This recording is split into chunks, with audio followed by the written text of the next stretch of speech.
آقا ختما چرا اینجوریه؟ ما زنگ زدیم که خبر فوت مرحومه بدیم، طرف میگه که خوب بود. مشتی کجا خوب بود؟ یه اواخر دیگه داشتن مرحومه به جای که از دهن بهش غذا بدن داشتن از خروجی روده بهش غذا میدادن. تازه اون باشه لنگ.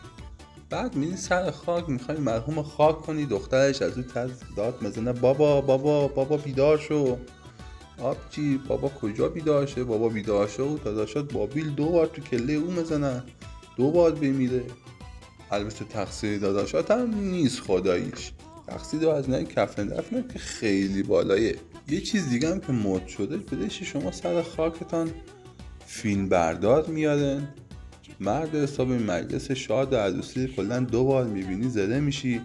بعد دنبال چی تو مجلس عزا؟ میخوای یارو با رقص کلنگ بیاد وسط بعد دوباره ببینی؟ میخوای میکاپ مرحوم ببینی بعد قصالخانه؟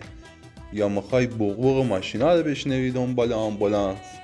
کدوم میشی؟ دنبال کدومی؟